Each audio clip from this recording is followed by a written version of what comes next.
안녕하세요. 오늘은 이상선 상담사님을 모시고 가족분들의 고민을 해결할 수 있는 방법을 들어보려고 합니다. 천주의 성요한병원에서 가족 상담을 전담하셨고 현재 다사랑병원에서도 상담사로 재직 중이십니다. 선생님 안녕하세요. 안녕하세요. 가족분들께 인사 부탁드립니다. 네, 저는 천주의 성요한병원 그라나다 중독치료센터에서 가족 상담 업무를 전담하고 지금 현재는 알코올 치료 전문병원인 강주 다사랑병원에서 상담사로 근무하고 있는 이상선입니다. 반갑습니다. 오늘 선생님께서 어떤 내용을 해주실지 기대가 되는데요. 어떤 내용인지 잠시 소개 부탁드릴게요. 네, 오늘 제가 준비한 내용은 치료 입문 전과 치료 입문 당시 가족 관련 내용으로 준비를 했습니다. 치료에 들어가기 전 그리고 치료에 들어갈 당시 가족들이 알아야 되는 내용이라고 하니까요. 아마 이 내용을 들으시고 있는 분들 중에도 아직 결정을 못 하신 분들이 많이 계실 것 같습니다. 많은 도움이 되지 않을까 기대하면서요. 오늘 좋은 강의 부탁드립니다. 선생님, 알코올 중독 가족의 특징이 어떤지가 궁금한데요. 이를테면 내가 조금만 더 잘해줬으면 술을 안 먹지 않을까 하는 생각들을 하시는 분들이 많은 것 같습니다. 그렇습니다. 알코올 중독자는 술을 마시기 위해서 가족이나 주변 환경을 비난하면서 자신의 음주 문제를 타인에게 전가시키는 부분이 있는데요. 가족들은 이 전가시킨 부분에 대해서 사실로 이렇게 믿고 있습니다. 그래서 본인은 그로 인한 책임감이나 죄책감, 이렇게 우울감을 경험하게 되죠. 그 얘기는 가족들이 그렇게 내가 부인인 너 때문에 혹은 자식인 너 때문에 술을 자꾸 먹게 된다. 나를 속상하게 하지 마라. 그러면 술을 먹지 않겠다. 라고 얘기하는 게 사실이 아니라는 말씀이신가요? 그렇죠. 그 부분은 본인이 자기 자신을 스스로 보호하기 위해서 사용하는 바람직하지 못한 방어 기제라고 이렇게 생각을 하시면 됩니다. 그래서 그 방어 기제가 작동이 될 때는 모든 게 내 탓이 아닌 상대 내 탓으로 표현을 하시곤 합니다. 또 이런 분들도 계시는 것 같습니다.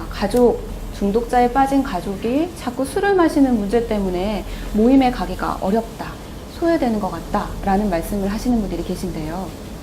네, 그 부분은 부부 동반 모임이나 가족 친목 모임 있을 때 술로 인해서 소란을 피운다든지 난장판을 피워서 가족께서는 그로 인한 창피함, 불안감 등을 가지고 다음 모임을 참석하고 싶지 않는 회피하는 이렇게 마음이 생기고 그로 인한 자기 스스로를 스스로 자존감을 손상시키는 소외감을 스스로 이렇게 만들게 되죠.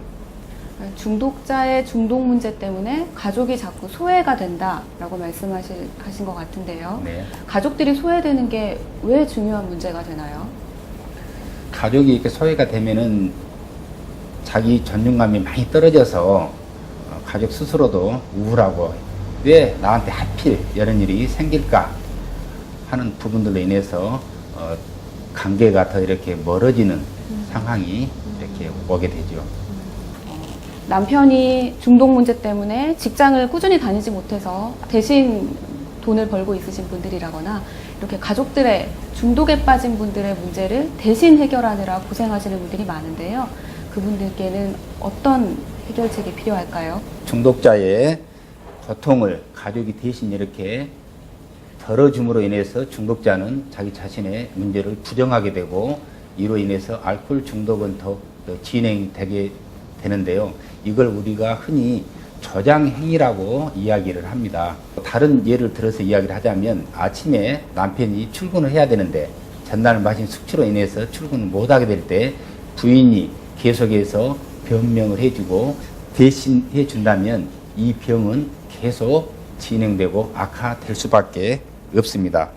물론 모든 환자는 사랑과 보살핌을 받아야 하지만 알코올 중독 환자는 돌봄과 보살핌이 오히려 병을 더 이렇게 진행시키는 그런 문제가 발생이 되게 됩니다.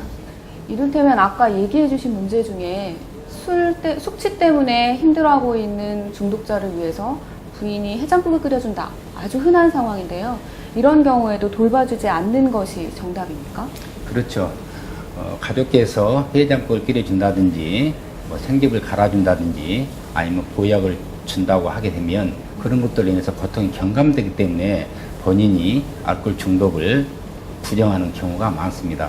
어제정에 너무 힘들어서 자기 술 문제에 대해서 이렇게 고민을 하게 되는데 그 부분을 가족께서 이렇게 도움을 줘버리면 그런 것을 느끼지 못하기 때문에 우리가 가족들이 생각할 때는 나는 알코올 중독자로 인해서 피해자라고 생각을 하는데 역설적으로 생각을 하면 가족이 가해자가 되는 경우도 있습니다.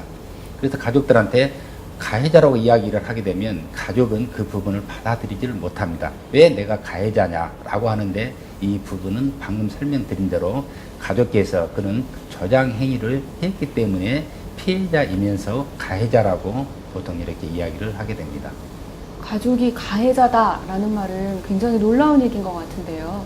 그러니까 정리해보자면 중독자 자신이 고통 때문에 자신의 문제를 들여다볼 수 있는 기회를 가족이 고통을 덜어줌으로써 뺐기 때문에 네. 그 문제를 조장하는 사람 혹은 심하게는 가해하는 사람까지 될 수 있다.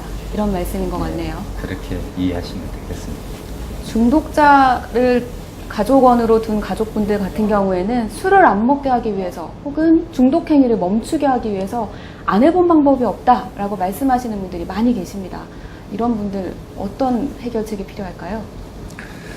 예, 가족들께서는 술을 마시지 않겠다는 다른 약속이나 다짐을 이렇게 강요를 많이 합니다. 그래서 각서를 쓰게 하고 또 이렇게 사인을 받는 부분도 있고 또 술병을 숨긴다든지 돈이 없으면 아마 술을 마시지 못할 거야 해서 돈을 이렇게 주지 않는 경우도 있고 또 울면서 감정에 호소하는 부분도 있습니다. 예를 들어서 당신이 나를 사랑한다면 술을 마시지 않았으면 좋겠다 라고 감정에 호소를 하기도 하고 또 때로는 더 이상 함께 살지 못하겠다 그래서 이혼을 하겠다고 협박을 하게 됩니다. 또한 이렇게 많은 돈을 주고 점을 한다든지 또 구슬을 한다든지 아니면 신앙에 의지하는 경우들도 많이 있는데 사실 이러한 방법들은 일시적으로 효과는 있을 수 있지만 얼마 가지 않아 다시 재음주를 하게 되므로 효과적이고 체계적인 치료가 필요하다라고 하겠습니다. 앞서 우리가 중독자 가족의 특징에 대해서 몇 가지 살펴봤는데요. 그렇다면 감정에 호소하는 것도 혹은 협박하는 것도 문제를 대신 해결해주는 것도 모두 도움이 되지 않는다고 하면 어떤 해결책이 있는지 그게 가장 중요한 문제일 것 같습니다. 중독자 가족들의 대처 방법에 대해서 좀 설명 부탁드립니다. 가족 혼자의 힘으로는 해결되지 않습니다. 이 알코올 중독이 되는 것이 가족의 잘못도 아닙니다. 또한 이로 인해서 가족이 수치심을 가질 필요도 없습니다. 요즘은 지역사회에 전문 치료기관이나 상담센터도 많이 이렇게 있습니다. 해서 전문 치료기관이나 친구 또는 친척 또는 알코올 중독을 겪고 있는 다른 가족들을 통해서 효과적인 해결책을 구할 수가 있습니다. 효과적인 해결책을 통해서 정신적인 고통이 경감되지 않을까 그런 이렇게 생각을 해봅니다. 아까 중독자 가족들이 흔히 수치심이나 이런 문제 때문에 소외된다는 말씀을 많이 하셨었는데 결국은 혼자 힘으로 해결하지 말고 도움을 받아라 라는 말씀인 것 같네요. 혼자 힘으로 해결하지 말라 라는 조언 외에 또 다른 해결책 어떤 것이 있겠습니까? 그 알코올 중독자는 술을 이렇게 마심으로 인해서 나한테 피해가 많다라는 것을 깨달을 때 단주를 결정하는 시기가 됩니다. 예를 들어서 음주 문제로 인해서 술값 내지는 합의금 또는 음주운전 등 이런 법적인 문제로 인해서 내가 유기사항을 맞을 때에 결정적인 계기를 가질 수가 있게 되고 또 하나는 내가 이렇게 술을 계속 마시게 된다면 우리 가정이 해체되지 않을까라고 하는 해체 위기를 경험할 때 또 하나는 내 건강이 술을 계속 마시게 된다면 심각한 위험에 빠질 수도 있겠구나 라고 해서 건강 위기가 왔을 때, 또 하나는 내가 술 문제가 계속되게 된다면 직장에서 해고 위기가 나한테 되지 않을까, 이런 것들을 본인이 깨달았을 때에 결정적인 단주 계기가 될 수 있습니다. 그래서 가족들은 본인이 이렇게 깨달음이 있을 때에 구체적인 회복을 위해서 가족도 함께 노력을 하는 것이 바람직합니다. 단주에 결정적인 계기가 생겼을 때 가족들이 격려를 해줘라 라고 말씀하신 것 같아요. 그 외에 또 다른 어떤 해결책이 있는지도 궁금합니다. 네. 술 문제의 심각성을 인식하도록 돕는 방법 중 하나가 직면 기법인데, 이 부분은 음주 문제로 발생된 사실을 객관적인 사실 그대로 지적해 주는 과정입니다. 구체적인 지적은 언제, 어디서, 무엇을, 어떻게 했는지를 혼자가 아닌 가족이나 친구, 친척과 함께 설명하는 것이 중요합니다. 이때 중요한 것은 감정적인 비난을 해서는 안 됩니다. 정말로 내가 가족들한테 관심을 받고 있구나, 그런 걱정 어린, 애정 어린 마음을 담아서 이렇게 직면을 했을 때에 알코올 중독자는 받아들일 수가 있습니다.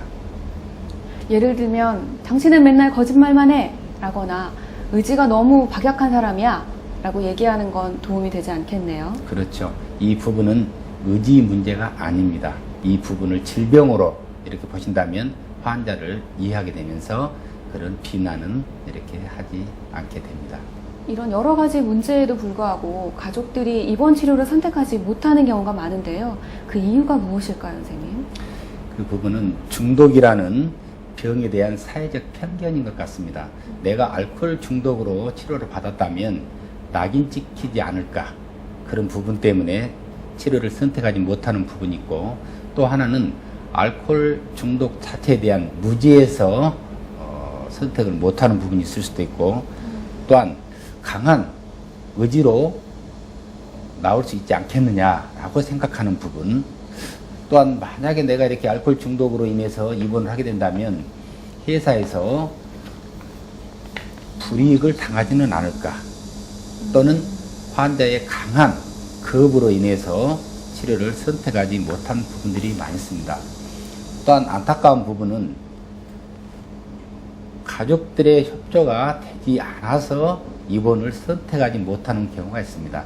예를 들어서 시댁이나 처갓집, 아니면 형제들이 알코올 중독에 대한 무지로 인해서 선택을 못하고 오히려 입원을 이렇게 시키려고 하는 가족에 대해서 애곡된 생각을 갖게 됩니다. 그 정도는 보통 사람들이 다 마시지 않느냐라고 형제나 시댁이나 처갓집에서는 그렇게 이야기를 하기 때문에 그런 부분들의 협조가 되지 않은 부분으로 입원 치료를 하고 싶어도 못하는 부분이 많이 있습니다. 치료를 선택을 못하는 이유 중에서 중요한 것은 치료가 늦어지면 늦어질수록 문제가 더 심각해지고 악화된다는 사실입니다. 말씀을 듣다 보니까 가족원 한두 사람의 힘으로 되는 것이 아니라 친척들 모두 다 치료에 동의하고 치료를 이해하고 있어야 시작할 수 있을 것 같습니다. 그러면 이번에는 입원 치료를 왜 해야 하는지에 대한 이유가 궁금합니다. 그럼에도 불구하고 입원 치료를 선택해야 하는 이유는 이 알코올 중독은 본인의 의지나 노력만으로는 극복하기가 어렵습니다. 또한 치료에 있어서 음주 중단이 첫 회복 단계라고도 이야기할 수가 있습니다. 또한 입원 치료를 선택해야 하는 이유는 술을 접하는 환경에서 벗어나 집중적인 치료를 할 수 있기 때문입니다. 그래서 술을 마시지 않는 방법을 습득하게 되고 자신의 신체적, 정신적 건강을 회복할 수 있기 때문에 입원 치료는 꼭 해야 합니다. 이 부분에서 입원 치료를 꼭 해야 된다고 제가 설명을 드렸는데, 입원 치료를 할 때도 알코올 치료 전문병원에서의 입원 치료가 중요합니다. 보통 가족들은 일반 내과에서 아니면 정신과 병원에 입원을 시키는 사례들이 종종 있기는 하는데, 왜 알코올 중독 치료 전문병원의 입원 치료가 필요하게 되냐면 그동안 많은 임상 경험을 통해서 또 체계적인 효과적인 프로그램이 필요하기 때문에 알코올 중독 치료 전문병원에서의 입원 치료는 꼭 중요하다라고 설명드릴 수가 있습니다.